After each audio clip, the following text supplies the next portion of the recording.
3, 2, 1. This week, we are going... I should introduce you guys first. I'm not even ready to intro yet. Welcome to Pete, Scott, and Richard, my fellow co-hosts on Behind the Geeks. We're in the show where we talk about all things behind the scenes running an MSP and growing an MSP and all the craziness that goes on with that. And this week, after last week's episode where we were talking about direct response marketing and traditional marketing methods and email marketing, we ended up ending the episode, and then we dived into about a half an hour conversation around credit control and talking about payment terms and all cash flow and all that sort of stuff. And so we thought, hey, let's set this week's topic talking about payment terms and credit crunches and cash flow and all those sorts of things, because all of the other juicy stuff that we talk about in an MSP is good, like pricing and packaging and plans and sales and marketing and all that stuff. But cash really is the lifeblood of a business. And if you don't have your cash in place, all of that other stuff means sweet FA. This is a G-rated show, so I'm using abbreviations there. I think I made up another word. So tonight we're going to talk about all that stuff and whether it actually is possible for an MSP to get 100% of their work paid up front. And we can share a few stories in there. I know from my experience, when I first started my MSP, I was the world's worst at invoicing clients. I would do a job, and then I would probably invoice them 6 months later sometimes. And I even got my managed service agreements to the point where I didn't even invoice them for a 6-month period of time. Like, I was horrendous, and I'd give these 6-month terms to people until I nearly sent myself out of business a couple of times. And then when I sold my business, I was on the exact opposite end of the spectrum, in that 95 to 97% of our revenue was all upfront cash in bank before we did anything. And that was a journey to go through that whole particular process. But tonight I think we might kick off talking about just the different ways that you can deal with that sort of stuff. So I'm going to hand over to one of you guys, because I've butchered the beginning and I wasn't ready for it because Richard was talking about sex faces off air before we started. What happened to G-rated? Oh my goodness.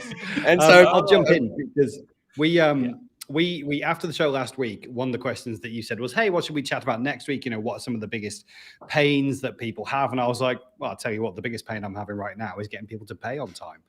Genuinely, because that's the thing that will cause me sleepless nights. You know, if we get to the end of the month and there isn't money for payroll and things like that, that's where, as the player manager, I'm like, oh, this is not a good shape to be in. And it was caused by, you know, for us, you know, it's a lot of things. But one of the most recent examples, I think, was we'd finished a piece of work in September for about £9,000 of consultancy, and we got paid just about in January, after a lot of chasing and haggling and hassling. And it's absolutely crackers. You know, we give 14-day terms.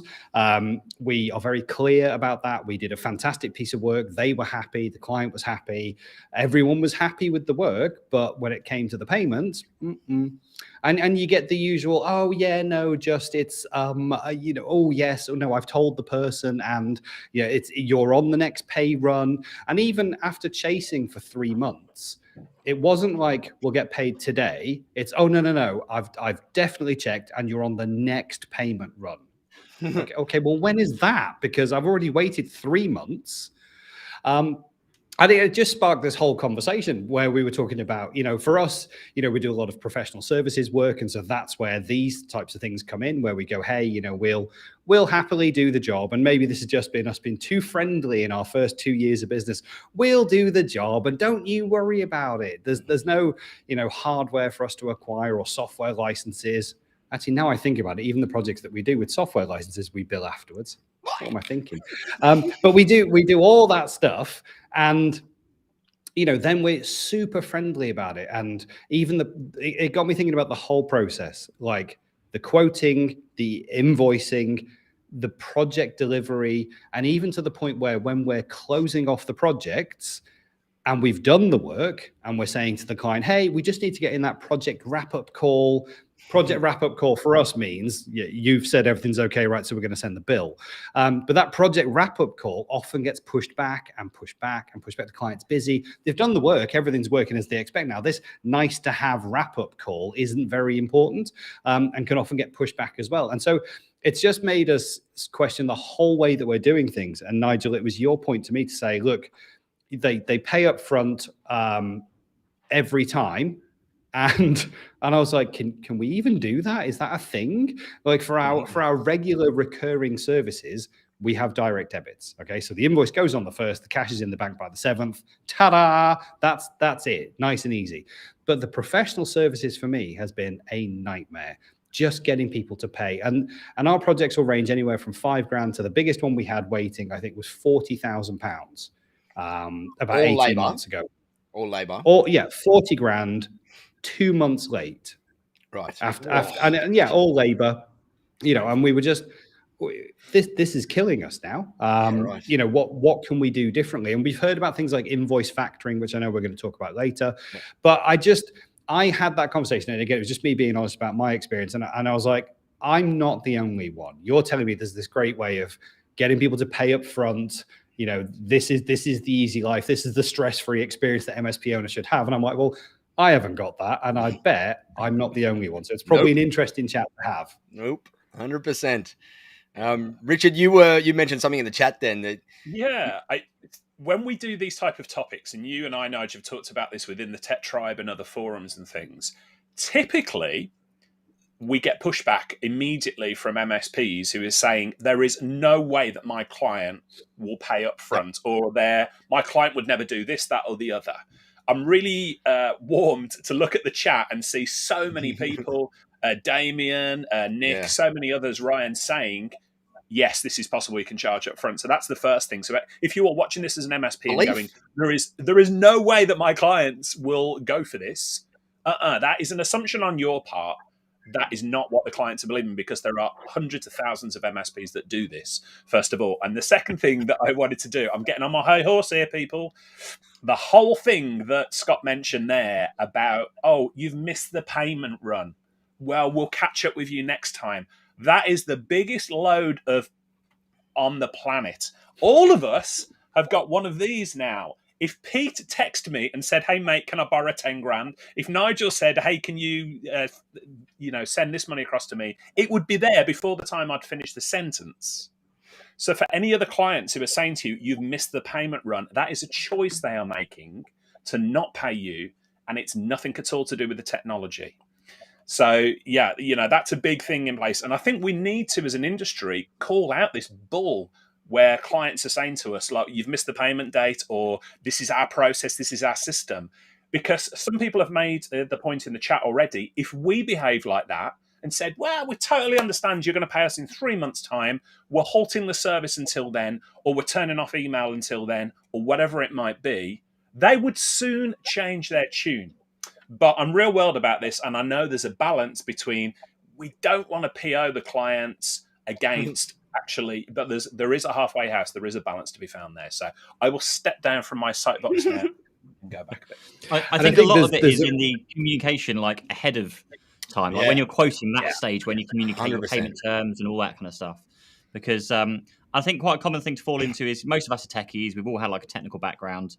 You just want to go out and fix the thing or install the thing or do the thing that you've quoted to do. Payment's like the afterthought. Even though it should be like one of the first things you think about, to us, it's all an afterthought because, right, I've done the work, right, now I invoice, now I get paid for it. And exactly to what Nigel was saying. I mean, I've got some of my coaching clients like 60 days out on their invoicing and they're struggling. And they're like, yeah, but you've got, and they tell me every time, like, I've got about 60 or 70 grand worth of stuff sat there in invoicing that's ready to go. Accounts receivable. Well, that could probably pay for somebody to come and hire them to go and do it for you, surely, if you know you've got that much in there. Yeah. So I think definitely when you're like at the quoting stage, and certainly for big projects, it'd be interesting to know your guys' take, but around big projects, I don't think you can bill for the entire thing up front. I mean, on a 40 grand project, which is labor, I don't think you can bill the whole thing, but you can do deposits, you can do staged payments, billing milestones, we used to call them. So throughout the project, you're saying, okay, when I reach this milestone, we're going to bill the next chunk and the next chunk. And those will get paid on maybe their, either collected through direct debit or maybe collected on like 15-day payment terms or something that's short at least. Very briefly on payment terms, I think they should be as short as possible. I don't personally believe in 30-day payment terms, but if you're out there and doing the work, you should get paid. You finish off. I want to dive in next on that because I've got and I was going to speak because of that. Lots of the suppliers are on 30-day terms, so if you get paid on 15-day terms, you get paid before you pay your suppliers. Over to you. I don't believe in payment terms. Simple as that. And I the 30 days, like we got our MSP down to 0 terms. Like we offered no terms. Everything was COD or CBD. Simple as that. Now that's not to say that 100% of our revenue. CBD, sorry, for those of us that don't know what cash on delivery or cash before delivery. So there was the two separations we had there, based on 2 different types of things. But I started off on like payment net 30s that we would invoice 45 days later, so that would be net 95s or whatever the heck it was. But we ended up getting to the point where we ran for years on no terms at all across all our projects, across all our clients, across all our labor, materials, product, everything. There was, and as I was saying to Scott and Richard on the call last week, there was a few scenarios that we tweaked those rules when a new client was coming in and they had no trust in us, and they dealt with a previous IT company that lost trust in, and they didn't want to go and pay for projects up front because there was no, like, they had to rebuild trust in the outsourced IT space. And so we, in those instances, gave them, typically the ones that we did were 80% upfront terms on the project in whole, and that included product and labor. And then the end of it was the remaining 20% was due within 14 days of us deciding that the project is finished. So that meant the client couldn't put off this end of project closure meeting for a month or two at a time to push the payment terms out. And so we did that for a few clients just to get them comfortable with dealing with us. But the story I mentioned to Scott and Richard last week, and I've mentioned this in the tribe a number of times, is that in my MSP, we got to, in my early years, we were only like 3 staff at the time. And so we were tiny, and we had a number of clients, and I had my accounts receivable sometimes sitting at $80,000 to $100,000 of accounts receivable for a little 3-person company, which was just stupid. And our average debtor days, which is the average number of days you've got debt outstanding, was sitting at something like 48 or 45 or something like that. And the worst happened. Like, we're out there going, oh, it would never happen to this client, right? Like, this client's existed for 60 years. They're one of Australia's most loved charities, and they've got a board of directors, and they've got governance. They've got 600 employees and whatever. And I get the phone call that they've gone out of business, right? And that was 50 grand sitting on my accounts receivable thing, or 47 or something. And that nearly sent me out of bloody business. I was like, Scott, I couldn't pay payroll. I couldn't pay anything. So I learned a little bit then. I tightened up terms, and I did whatever. I didn't get to fully cash before delivery at that point in time. And so I still gave a little bit of credit away and whatnot. But then it happened to me again, and it was on a $30,000 phone deal where I'd gone and bought all these Cisco phones and an entire phone system and put the whole thing in and all the labor and everything on it. And that business not only went out of business, the guy was charged with fraud because he did a whole pile of stuff and went to jail. And we got caught up in that. And I lost nearly like that much again. And so from that point onwards, I was so the opposite. I went straight to the other side of the fence, and there was just no terms, no nothing. And I had to go kind of cap in hand to clients and say, guys, like, we've nearly gone out of business twice now in the last year. And it's because I'm shit. I'm sorry, beep, I'm crap. We have blown the PG rating for this week. I am not good at, I'm not a bank. I'm not good at credit risk management. We're good at IT. We can roll out awesome IT projects for you. We give you great customer experience and everything else. You can't treat us like a bank. We can't be your bank. We can't float your terms. We can't do anything like that. If you want to, we'll work with your finance institution to make all of that stuff happen. And we've got a preferred person that you can use that we have other clients use. And I never had a bit of pushback from a single client. And I saw someone in here saying big enterprise often push for 60 days. Nick mentioned this. Yeah. We had that we had one of our clients was 800 staff. Another one was a little bit less. They were the easiest ones, funnily enough, to switch across. I don't know why, but they were the ones that they would ring up and say, oh, we need this project done. And we'd quote the whole thing out. And she goes, oh, look, I can't get finance right now. So I'm just going to send you the entire 80 grand invoice upfront cash just to get it done. And when finance comes through, because they used to lease a lot of their stuff, can you just send me back the 80 grand? And that was on a large client, not a small client. So it can be done on larger clients. But I will also say there is enterprise that are just enterprisey, where they've got that whole kind of corporate buddy structure that you've got to go through their payment terms. In those instances, you've got to sit down, like Pete said. That's when you sit down and you figure it out in the beginning up front. You say, okay, well, what are your payment terms, guys? Because we need to make sure that we can work with your payment terms in here. And if that means your payment terms are 60 days, we're going to need 2 months up front, right? Or we're going to need a 3-month up front or whatever it happens to be to make sure that we're able to resource to support your agreement before we get going. We can't work with 60-day payment terms in our business and provide you the service that we need to provide you in there. And that starts from that upfront conversation, like that thing in the beginning. And most of the time, you should be able to get that by. There's going to be some instances where you can't. You've got to kind of weigh up that, and you can then jump into that whole invoice factoring world that Scott mentioned, where you can palm those invoices off and take a percent and put that percent inside your invoice or inside your costs, so that you're not paying it. The client really pays it in the long run. and it means that you get your cash much easier. But that's part of my soapbox. I'll hand it over to someone else that wanted to dive into something. I've got about 20 different points I can run through on here, and I can talk all night. I'll just cover off briefly from Theo's question there about when you provide projects, include the hardware and software, the customer pays up front for the hardware.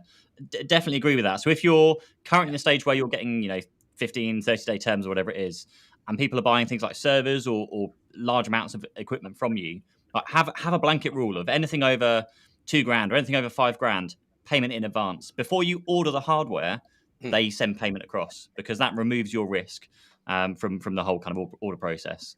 So that's something I would definitely do from day one. Like if you're currently on payment terms, tomorrow change your quotes to say payment in advance for anything over 5K or something on those. I don't think you even need it over 5K. Like it should be anything pretty much. Like ours was anything, because it's the reason being is it's so easy to accept payment nowadays. So yeah, it's more for I'm thinking more when you're installing a PC and it's like a $500 or $1,000 PC, and you're chucking 200 or 300 in installation on top. It doesn't seem.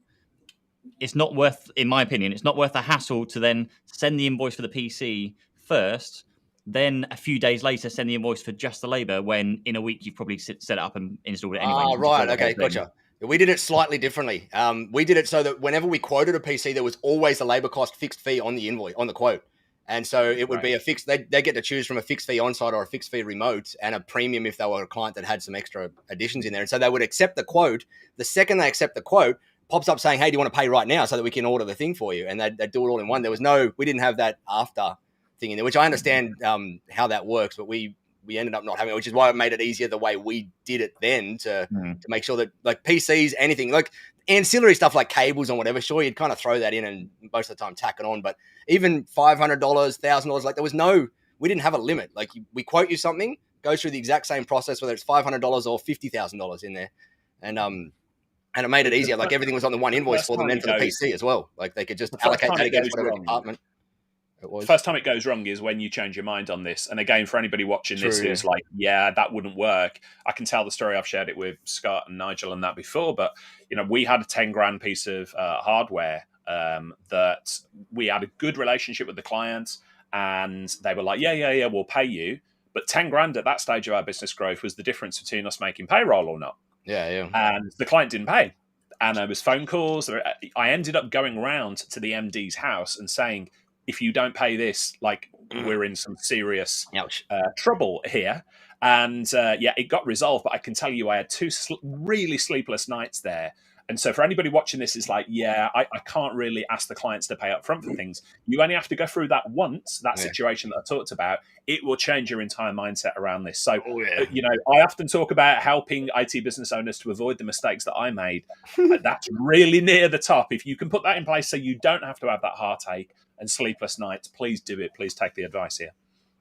100%. And I think one of the things that I've found is like we learned this over the last, because again, forgive me, we're only 2 years old, so we're still learning a lot of these lessons, and we spent the first year trying to be really nice and supportive and helpful, and do you know what, just pay us when we're finished, it's all good, don't worry about it. And it didn't seem to matter about the size of the project. And I've just realized, we've done that where there's been thousands of pounds of BitTitan licenses and all sorts of stuff in those projects. And we've, been out of pocket for weeks and weeks and weeks and weeks and weeks until we've eventually finished and done the handover call and signed it off.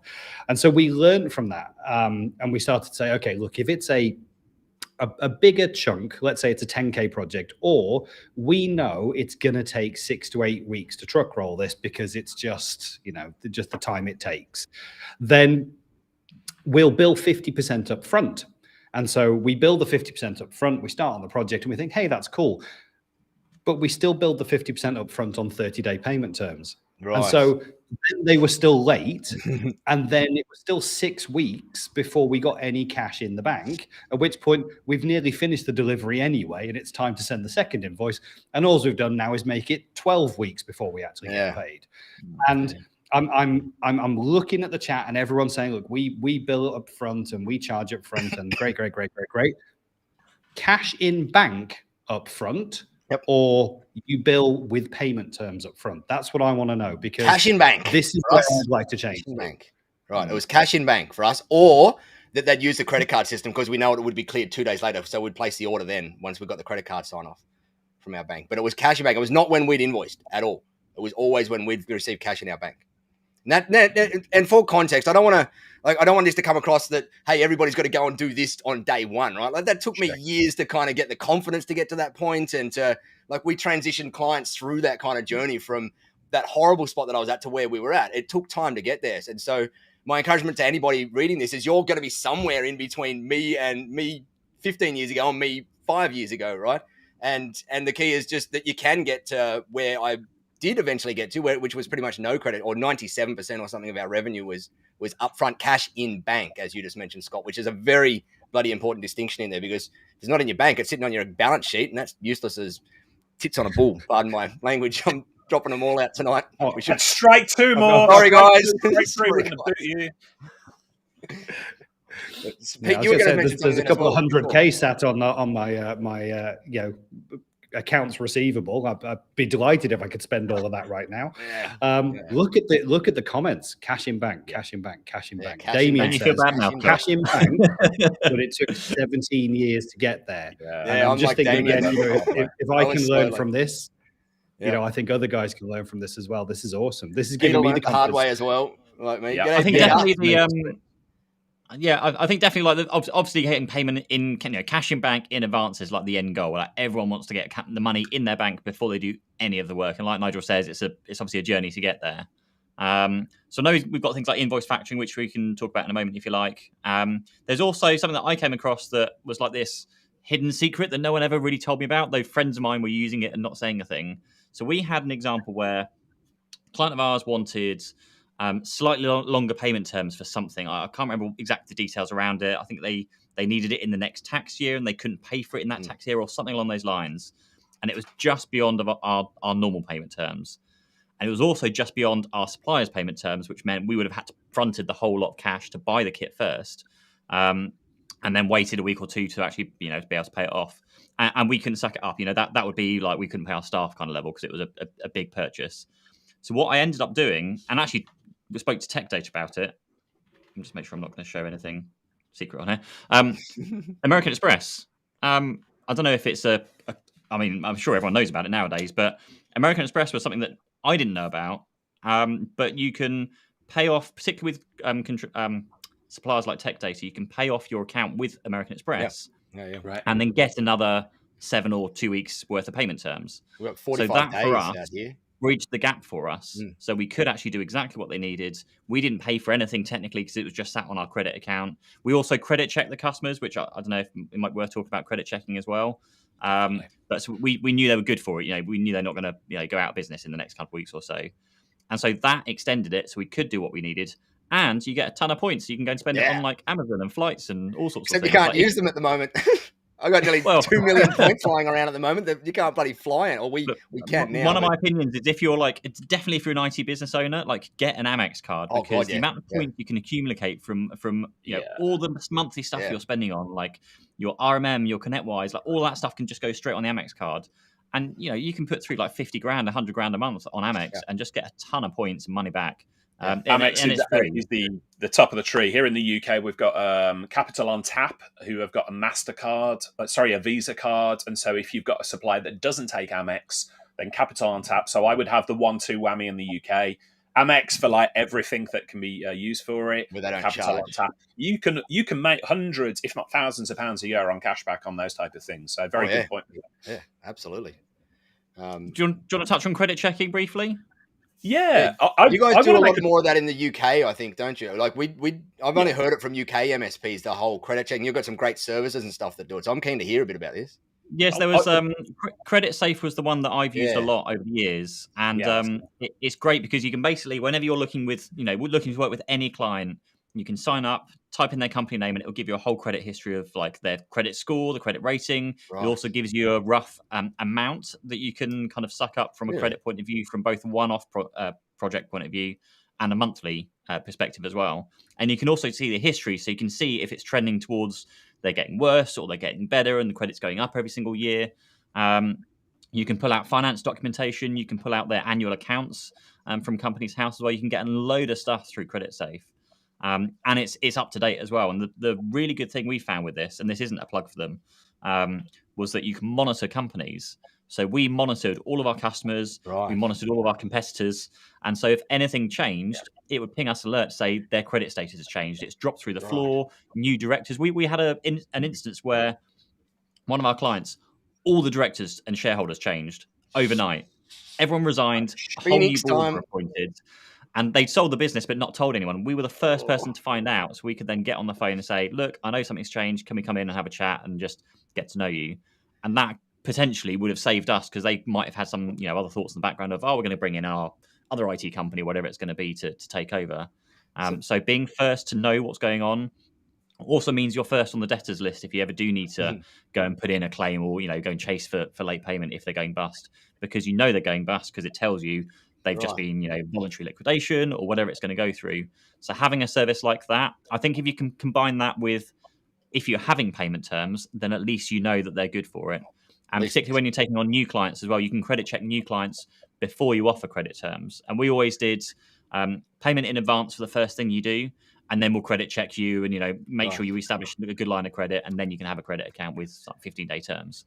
So in the UK, how does all that data feed back to those credit services? So do you, as like, if a client defaulted on a payment to you, could you go and alert some authority over there that then got sucked into that, and they use some sort of algorithm to see all of those alerts or something? I believe I think there's integrations with systems like Sage, which will actually report late payments. I believe so. I've not actually seen any of the payment companies like 3 months Sage. out of date, I think. Right. Yeah. So it's a lagging indicator, but it's still better than nothing. So, and that's what helps come up with that amount as well that you mentioned, Pete. Like, you can figure out how much money you could potentially float them and credit. Like, all of that data goes into some algorithm over there. Yeah, I think they analyze all the financial stats of what.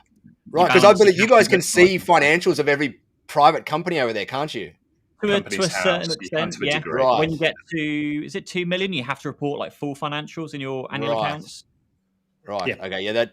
That would help explain where all that data is coming from, because we don't have anything like that over here. Like, if you're a private company, you're a private company. You don't see your accounts. Like, no one's got access to it. If you default on a debt or whatever, no one knows unless it's so serious that the bank has tried to put you into liquidation, when it then will show up on your credit history. But that's kind of the last step. You can do so much before that last step that no one will ever see out here in Australia. So it's really hard to gather that. It's really good over here. If you, that's awesome. You can track it by company name, but you can also go by director and shareholder name. So if you've got the company owner, you can go, what other companies do they own? You can look at all their companies. Oh man, that would have saved me that 30 grand one, the fraud guy, because he had a history of it in the past. Well, exactly. It stops all of that. You can see, there's been a company liquidated after a year, and another one, and another one, and another one. You can find out all of that from credit monitoring. You mentioned credit safe, was it, Pete? Credit safe. Was it credit safe one you recommend? Yeah. So for anybody watching this and just starting out, these are paid services that you can use, and they're definitely worth the investment. But for those of you who are sort of on the line a little bit here and thinking, I don't want to pay for those services, you can actually get a lot of free credit checking tools at a certain degree. Iowaka do some. If you have a look for free credit checks of business, you will find some. And if you're a member of the Federation of Small Businesses, or maybe business chambers and things like that, a lot of these organizations provide rudimentary credit checking. So the reason I mention that is just get on board, see the value of it, and then you'll soon realize that paying a monthly subscription to these services is well worthwhile. Yeah, right. We do have a service called. Sorry, Pete, you go. Sorry, Pete. I was going to say, for us, it's the value of not having it, because that could save us thousands of pounds worth of payment if we got it wrong. Yeah. Some people are a little bit more reticent, aren't they, to pay another subscription? And no, my clients are always going to pay me. That first 10 grand when you don't get it, that's when it becomes until they don't. I think money-wise, credit safe, I believe, was about £200 a quarter, something along those lines, for those that might be interested in it. And you can really negotiate that down. So whatever price they give you, it's not just go cheaper. Right. Well, that's awesome. Out here in Australia, we've got a service called Creditor Watch, which is a paid service, but it only watches for the publicly available information, which is like you said, the director changes and shareholder changes and stuff like that. That's got to go on the ASIC record out here. It doesn't monitor and it can monitor for payment defaults only if they've got to the serious point of being registered on the thing, which is kind of, as I said, it's that last straw when someone's trying to put a statutory demand or a liquidation roll or liquidation thing onto the company. But it can help with some of those things. We just don't have that awesome extra level of visibility out here yet that you guys do. So if you're talking about mitigating, sorry, Pete, go ahead, mate. I'll add it briefly to finish that one off. If you're also credit checking your competitors, if they're going downhill and you know they go downhill, that's a great opportunity to maybe speak to their staff and see if they're Call looking their for a job. testimonials on their website. Yeah, I was going to say, we've never done this, Pete. It wasn't us, but a friend that I knew run an MSP business who had credit checking. When they saw that their competitors' credit rating was going down and there was issues, sort of stuff you mentioned with directors, there was friendly overtures made to some members of staff there that worked out. So I would never, ever recommend that, but I know other people who've done it. Yeah, we've talked about mitigating, haven't we? Mitigating the risk of credit check. Let's talk about something that's really on people's minds, which is, okay, when people are overdue with payments or coming up due or whatever, the accounts receivable control, this is like huge. And anybody watching this who's gone through the nightmare of doing it knows it's such a big pain. Scott and I were talking last week, just after we went off air about this. It's like everybody who gets into the MSP industry, or most everybody who gets in, does it because they like helping people.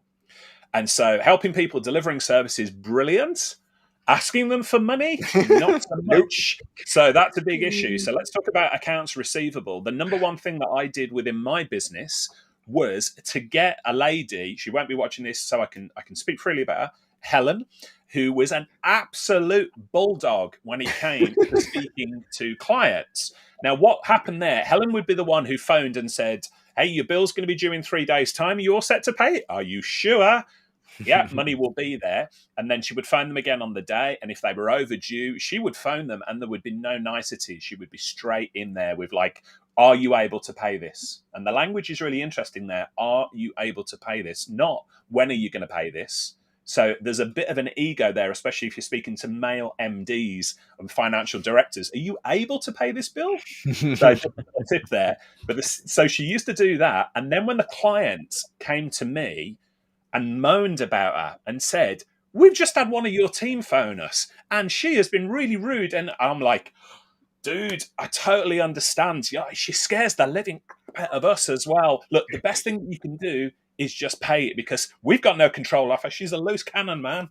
And all of that sort of stuff. So, you know, I'm over-egging it here a little bit, but you get the idea. If you can get a virtual assistant or a bookkeeper or somebody who has got a dominant personality to make those calls, you can distance yourself from being the bad guy asking for the money and remain the good guy who delivers the services. And so important. Scott, you and I were talking last week about this and some of the services that are you can get to outsource those type of things as well. Yeah, absolutely. And I heard a very similar story from another UK MSP who said, oh, we have a lovely lady. When the invoice is sent out, she calls the client to say, we sent you an invoice today. I just want to make sure that you've received it. Mm-hmm. And she'll sit and she'll wait and she'll make sure that they've got it in their inbox. They've definitely seen it. And then she'll call them around 2 weeks before the deadline and say, I'm just checking. You remember me? We spoke at the beginning of the month and, just checking. It's 2 weeks to go. Everything okay? Good stuff. All right. I'll see you soon. And then on the day, hello, just to remind you, your invoice is due today. Everything okay? All good to pay? And she was lovely about it. Now, I know because I'm a techie, I look in Xero and it says, hey, they've seen the invoice. It was sent and they opened it at this time and date. So I know that doesn't help me get paid. I'm still 3 months late, even though I know they saw it on the day it came in. But this approach and Richard, your approach there, I love, which is just this, either the bulldog or you can have the carrot or the stick. You get the friendly one, good cop, bad cop. Someone's actually phoning, and then it doesn't have to be you if you're a nimble MSP. It can be a VA. They can phone up the client. I just want to make sure you've received this.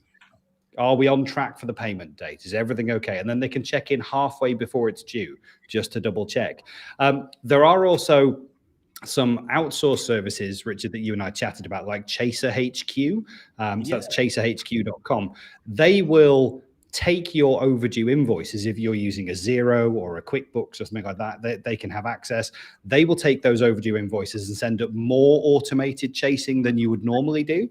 But one of their premium packages is once it's gone beyond your tolerance, whatever you set that as, they will start making phone calls and they'll phone up the client. Hi, where are you with this payment?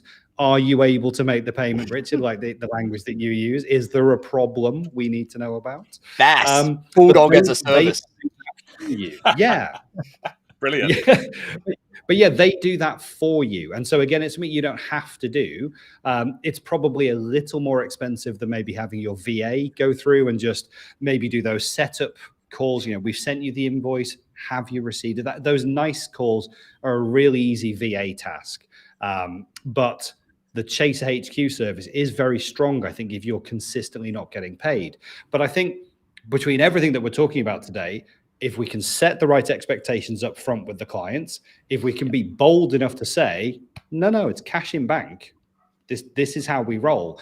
And like I think we chatted about after the show last week, if it's the first one's going to make you nervous, the first few are going to make you nervous if you're not already doing this. But once you get into that mindset and once you start getting clients who do pay you, your next conversation is really easy because it's no, this is how we do things. 100%. This is how our clients work with us. It's a proven process. And so off we go. Oh, I've just realized I said process because I've been on these calls with Nigel too much. The word is process, but I've been listening to Nigel. So I say process. He's a process guy, and I've picked it up. Process. Process, yeah, but it just becomes your SOP, right? We get paid up front for these types of projects.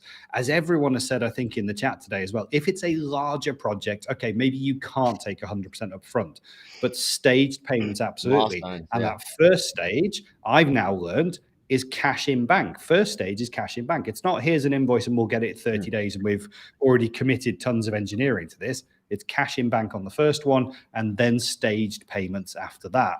I love it. I think there's so much here to take on, from getting the right expectations, getting paid properly up front, getting things paid on time, and then chasing up if people still aren't paying on time.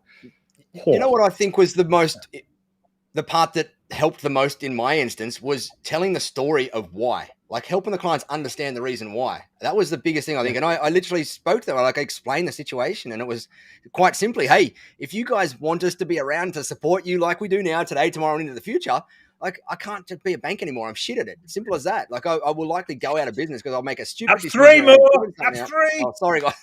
Sorry. I'll make a stupid decision and then you lose us, right? And I don't want that to happen. And so we could either spend all our time trying to worry about credit control or spend all that time worrying about delivering freaking awesome IT support to you guys. And that's what I want to focus on. And the more I got that across with passion and the story around nearly going out of business twice in there with significant sums of money for us, the easier it was for clients to go, yeah, okay, we can figure out a way to do it and we'll come to the middle or we'll meet this way or whatever. And as we said, kind of sitting with people and trying to understand their payment terms to make, because every business, like as a business owner, we all just want to put in process around our accounts payable so that we don't have to pay every single day and as invoices come in. So we still should try and understand their methods to when they do plan on paying things so we can try and work a way that works for both of us. And that might mean that you just got to get your second payment done, like pay for 2 months up front to get a month in advance, and then you're good to go. It doesn't matter if you're 14 days late or whatever then, because we've got that extra payment in advance from you. I quite like that as well. I've got a client where they're a bigger organization, so we just can't get them to pay any quicker. They're just big and clumsy and awkward, right? Yeah. But their Azure bills are now $25,000 a month. And so we use the Amex trick. That's great. Yep. So, we get invoiced around about the 1st by PAX 8. Unfortunately, the invoice detail isn't available on Azure subscriptions for about 4 or 5 days. So I can't invoice the client till about the 5th of the month. And then I'm saying to them, 7-day payment terms, because I need that money in, because PAX 8 only give me 14 days, of which I only really get 10. That goes on the Amex, but they are consistently paying 30 to 35 days. And so I'm just trapped in this cycle of bankrolling 25K on the Amex. Someone mentioned in the chat box that the way they do that is they figure out approximately how much it's going to be and make sure that part's paid up front in some sort of upfront thing. And then they just true up once a month, like after in arrears. Yeah. We used to do that with some backup services that we had where we there was a variable component that had to be done each month. And we just trued up in arrears for that minor variable component on top. But the whole base of it was... I like that. And I like what you said about saying, look, we expect your usage is going to be this, we can't give you 60-day payment terms. So we're going to charge you 2 months in advance, or 3 months in advance, so that we have that. And if there's a true up that needs to happen, cool. We can do that quarterly or whatever. Yeah. And they're a large enough organization. They have the cash resources that we could do that. But again, it's just a mindset thing for us to go, okay, this is a consistent challenge. So what we're going to do is change how we bill you, and we're going to bill you more upfront than we do today. I really like that. I think that's a fantastic suggestion. I'm just going to pick up quickly on a few comments in the chat about trying to get the cards. Ryan, James, it's well worth. I had an issue when I signed up for my card because I had a personal account, and for some reason, when I went through for a business account, my credit check score came through as 0 on a business account, and I had to go so far down the line to try and speak to somebody in American Express to figure out what was going on. Because I'm like, we've got good credit, like everything's right, like why can't we get approved? So if you are getting rejected from a card, then get in touch with them and say, look, why? I've got good credit, I've got my own card, my own personal card. There's no reason why you shouldn't get accepted. So at least try and push that a bit further if you do want to get a business card as well. Also, Richard's, I think, is going to share some things in just a moment, but we did a very similar thing. But for those of you that don't have maybe the funds to pay for somebody to go and phone or a VA or someone to actually chase things, we did a load of stuff through just automation with Xero and account packages. Automation. So we did exactly the same process. We sent a reminder email before it was due to say, like, just remind you it's tomorrow's the day for payment, like making sure you can pay and all that kind of stuff. Then it was a day after if it was overdue. Then it would be like 4 days and 7 days. And I think we had a automation set up so it got all the way to, I think it was 14 or 30 days overdue. And basically the messages got more and more threatening as the time went on to your services will be cut off and stopped. Yeah. And the beauty with that is because if it does get to that stage, obviously at some point in that stage, you should be phoning them to make sure they've actually got the invoice and are going to make the payment, because having just an email automatic chaser and then cutting an account off isn't really great. But if it does get to that stage, then you can cut the accounts off or pause email delivery or whatever it's going to be to try and like really, really kind of force them to do that if you need to. And then if you get that shirty phone call, it's just automated system. It's automated. Control. It did its thing. Sorry. And you can also have that integrated with things like your PSA tool. Yes, I was just going to mention that. I know with ConnectWise, where if a customer went on hold, it would update the client. So if anybody went into a ticket, it would flag up a message and say, this client is on hold, don't do any work, get in contact the accounts team or something along those lines. So I think Richard's got a few. Have you got your emails to share from those Xero reminders? I was going to say, we used to do this when, it doesn't matter your accounts package, whatever, but go into the settings, and the default settings that they will have will be a little bit wishy-washy is probably the best way to put it. And this goes for most of the accounts packages. So when we were in MSP, we were using like QuickBooks and then Sage and things like that. You can go in and tweak these. So what we set up, and we've still got this, I still use this in my business to this day. We've got, let's have a look. We've got due in 3 days. That's a reminder. So 3 days before it sends. We've got 7 days overdue, 14 days overdue, 21 days overdue, those type of things. And we've got them set up as default within our Xero accounts package. Now, we've already established from today's frivolities that Nigel Moore, the illustrious leader of the Tech Tribe, has got away with words. So I'm going to say up front that a lot of the wording that we use now in our reminders has come directly from Nigel. So Nigel, you and I had a conversation about this probably a couple of years ago when MSPs were saying, what's the wording that I can use? And, so we use some of your wording, which I think is spot on. So if I share some of the wording now, so the email comes through to them, a reminder that it's due in 3 days. It's hi, it's Richard's colleague, so-and-so, so Karina here. This is a gentle reminder that your bill for such and such is due on this date. We're expecting payment on this date, but I wanted to check, do you have everything you need in order to pay this bill? Please hit reply and let me know if there's anything you need. I'd be happy to help. If you've already paid the invoice, please ignore this email, smiley face, blah, blah, blah. So that's the first thing that we send. So make it a human-facing email rather than just like, your bill is due and blah, blah, blah, blah. And then when we get to the overdue ones, we start using, as Pete was saying, not threatening language, but much more stern. So like 21 days or 7 days overdue. We've sent reminders. However, the attached invoice is still overdue. What's going on? We really want to avoid our system automatically turning. Yeah, I remember writing those exact words. This is Nigel's work, so expect the profanity any minute. We really want to avoid the system automatically turning on credit hold. So please, can you organise payment now? If the system turns on credit hold, we will not be able to help you with any further work until the credit hold has been turned off. And then there's a bit, Nigel, this is definitely your wording. as you know, we need to make sure we keep a tight handle on our outstanding credit to make sure we're still around tomorrow There and you for the go. future. Yep. Speaking loudly and positively, and blah blah blah, and it goes on from there. Right. And then, so I think, again, thank you, Nigel, for providing that language without the profanity. I'll remove that bit. But, I haven't heard them for years. I wrote them like 8 years ago or something. It's inside the Tech Tribe library, those emails, I think, still somewhere exactly. But the point here is turn on the reminders. Yeah. Do not worry Make about them over friendly. communicating. Because as we've already talked about, you can say, oh, it's a system and it's the policy, blah, blah, blah, blah, blah. And secondly, use human language. Because when these emails come in, if people get an email that says your invoice for such and such is like, people turn off and like, yeah, whatever. If it comes through from a person, as an email from a person with human language in it, people pay more attention to it. We've had replies to these emails and stuff. So definitely a tip I thought worth throwing out. But thanks, Nigel, for giving us the language for that one. And there was the one in there as well that, as Pete said, we used to use ConnectWise in our MSP, and we had it set to whatever day it was, automatically put them on credit hold. And it was the email that sent the thing out saying, oh no, our system's just automatically put you on credit hold. We hate seeing this happen. Give us a call ASAP. And that was always after a phone call. We had a phone call like 7 days before that, I think, in the mix. But that last one was that. And when a client gets automatically put on credit hold once or twice, sorry, I should rewind and say that better. We never had a client get automatically put on credit hold more than twice. Once they had it twice, they learned, like, this, we're a squeaky wheel. We're going to be squeaky all the time. We're automatically going to cut your services off if you don't pay via this time. And we never lost a client over that. We never lost any clients over any of those sort of term things. There was a couple, like minor couple of uncomfortable conversations that we had to have in there.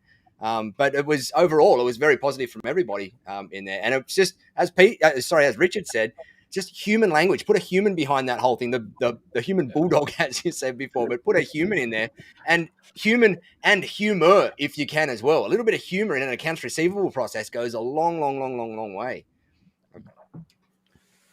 Right. What have we got? Some more questions in there. I see a bunch of comments about the Amex thing. You sparked you probably just got, you need an affiliate link for Amex. I'm sure I can get an affiliate. Let me find my affiliate link.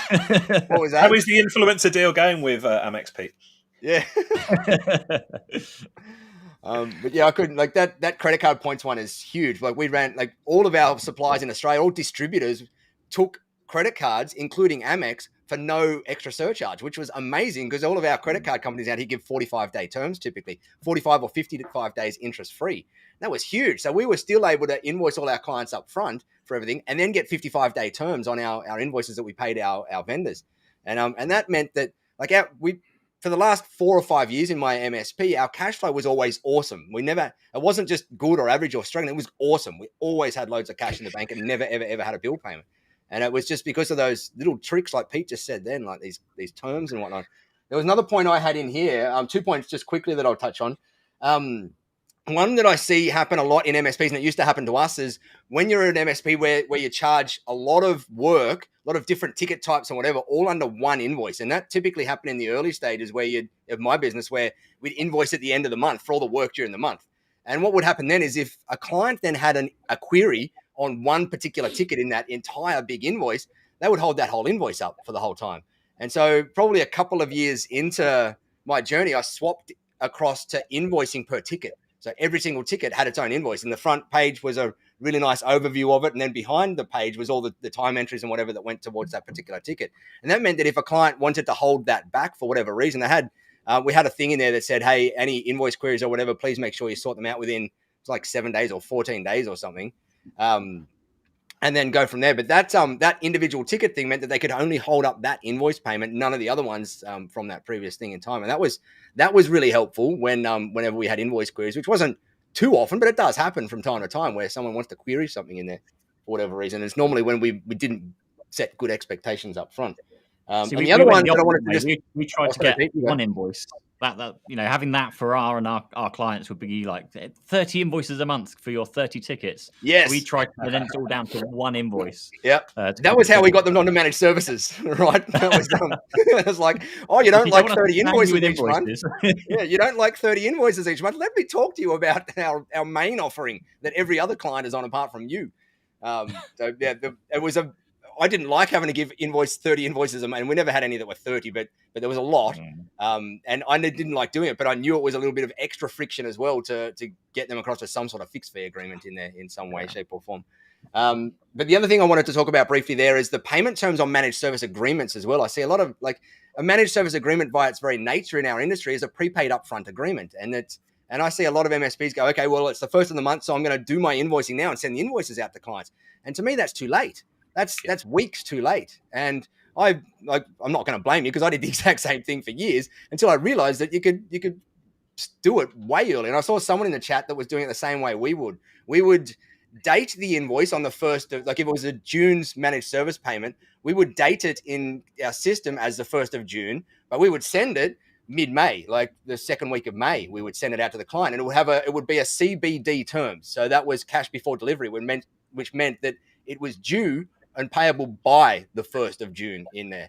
And now I'm not going to say that we had every client 100% pay by the 1st of June, but most were done by the first week of June maximum in there. And most got into a habit of being done before 1st of June. And that was before, nowadays you got all these go cardless and all these things that make it so much easier to just ping automatically. And we didn't have any of that stuff as easy as it is nowadays back then. But to me, I think if you're an MSP and you're doing your managed service agreements, sending them on the 1st of the month and then giving terms on top of that, you've really got scope to pull that backwards a little bit further and get it back into the previous month somewhere in there and get it paid. That does also apply with go cardless though as well, because if you're dating your invoices for the 1st of the month but sending them the week before or 2 weeks before, then at least payment for go cardless will get taken on the day of the due date. Yeah, awesome. Rather than sending them today on the 1st of the month and then you've got to wait direct debit rules. I think it's 3 business days before you can actually charge it. So there's some certain delays you get. So yeah, if you bill it beforehand with the right dates on it, then yeah, absolutely well worth doing.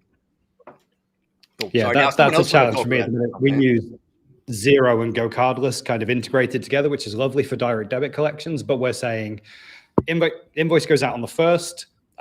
It's due by the 7th day of the month or whatever, and then go cardless will collect. But we're actually getting paid around about the 14th by go cardless because it's waiting until the 7th and then it's applying to the bank.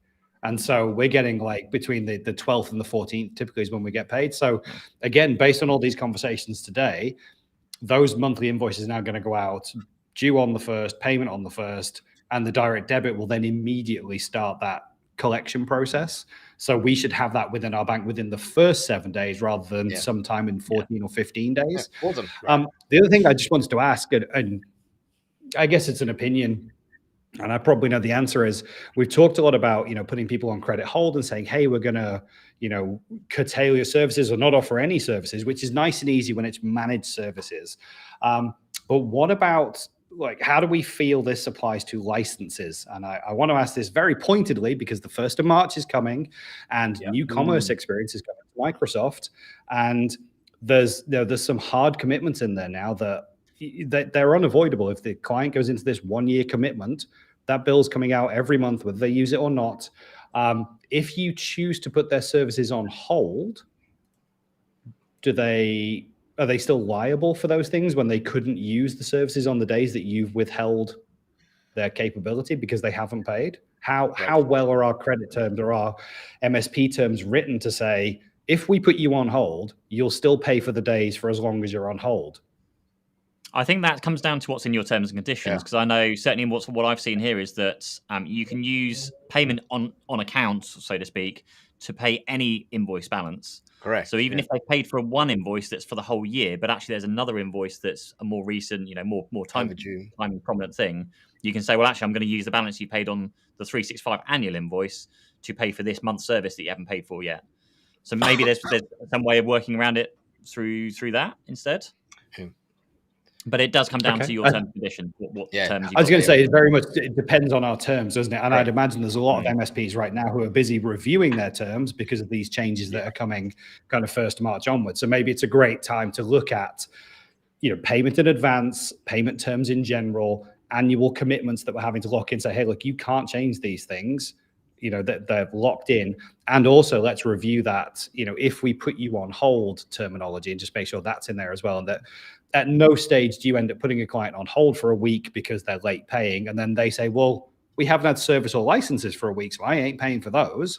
we want to make sure all of that's really tied down. There's some great templates in the Tech Tribe, Nigel, for MSP terms and conditions and terms of service. Yeah, and some of those things are different based on jurisdictions around the world as well. So that whole point of when you can bill for service. So you've got to be careful in your local jurisdiction or area around rules. And the US is probably the worst at that. So be very careful over there about how you do that sort of stuff, whether you're going to collect on stuff that you've turned services off on. But again, as Pete said, a lot of it can be covered in the way your terms are worded. And in the Tech Tribe, we've got some terms around that, especially around our choice of how payments get allocated against things. That I believe is in our standard terms and conditions in there, as well as that invoices can't be like, if you're paying for a month, that month is a month as a whole. If you're like, you can't tally up and take 5 days out of it because you didn't pay for those 5 days and we had to go and turn it off because you didn't pay. So you just got to be, the best way is to just double check with whoever your lawyer is. And you all do have a lawyer, I'm sure, out there, because it's wildly important to have someone that you can ask about these things that knows your areas, knows your rules properly in there. But ask them about it just to make sure that you are covered in there, because there is some areas where if you do that, block their service, then you can get in trouble around trying to collect money for that particular service out there. It's also, it depends how you block their services. Because I know with services like Mimecast, you can pause email delivery, which means it will still receive it into the system. It just won't deliver it to the client. Yeah. So if they're not going to pay for it, well, that's fine. I'll just delete the last week's worth of emails that we've got stored in your inbox. Not that you should do that.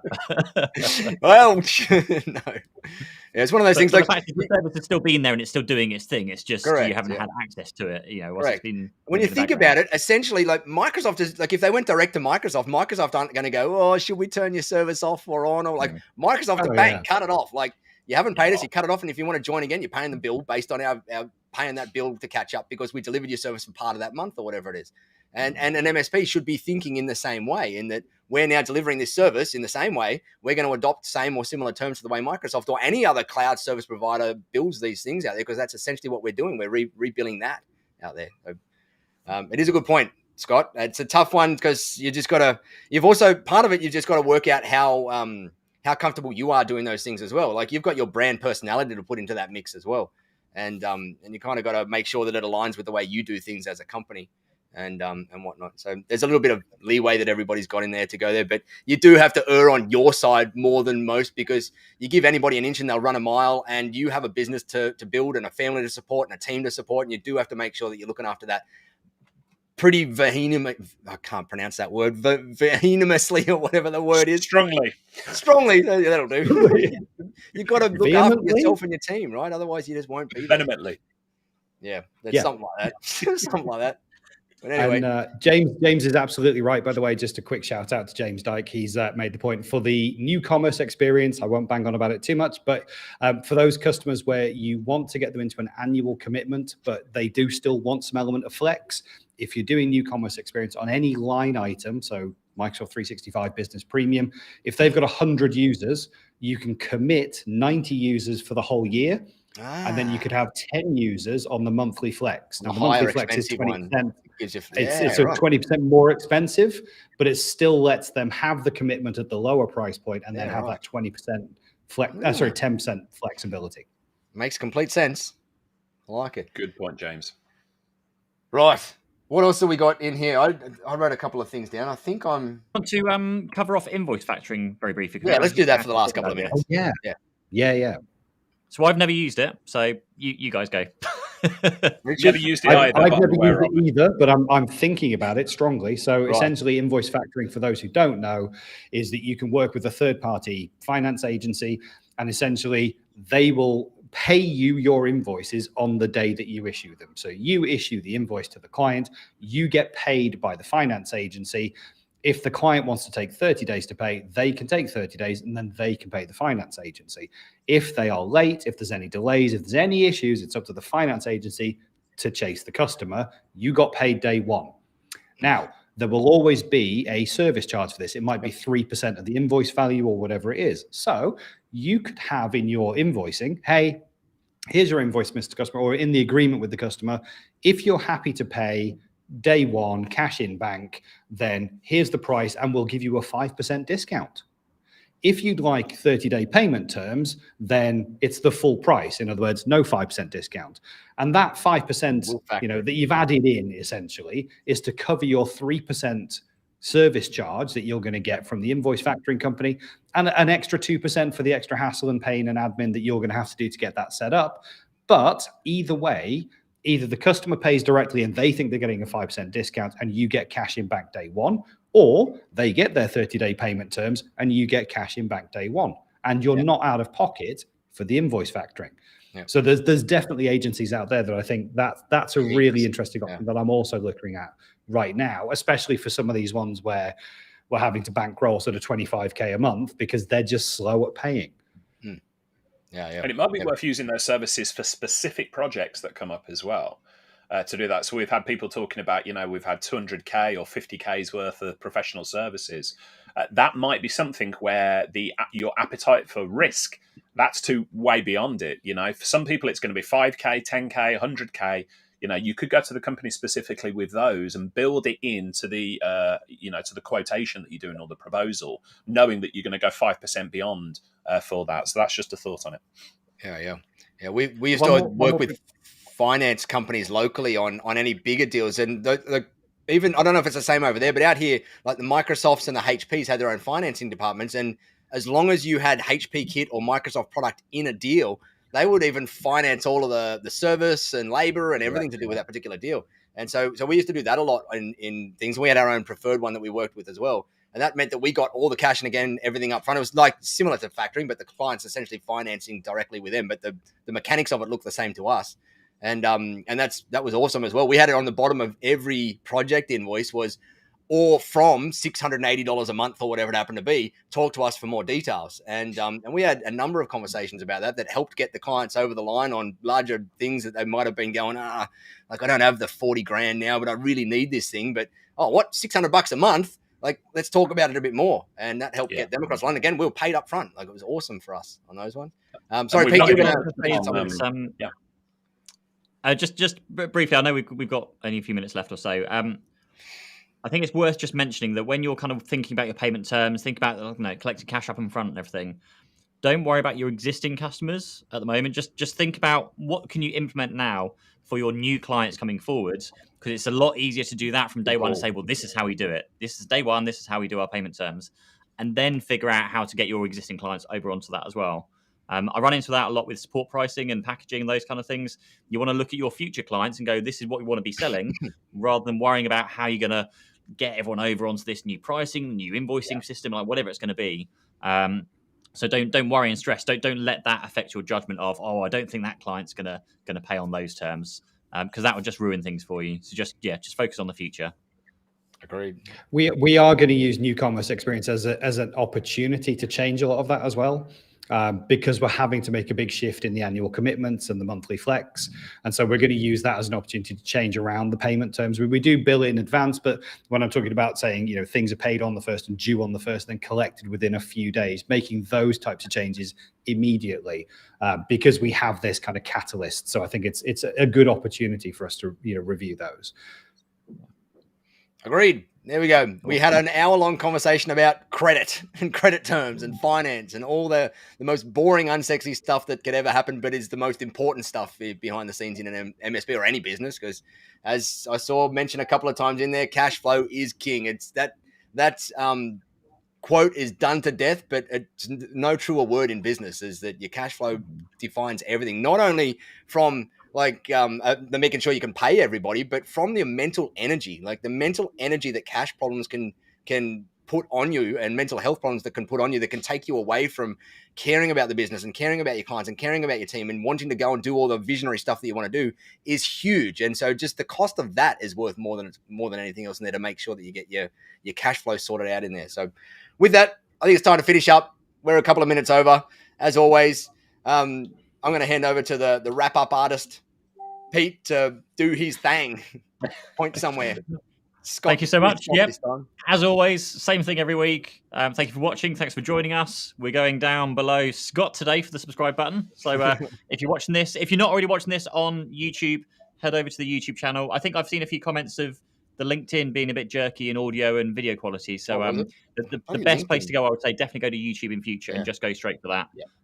Obviously, LinkedIn is just kind of a bit of an extra reach for us with our kind of connections on there. So yeah, subscribe on there.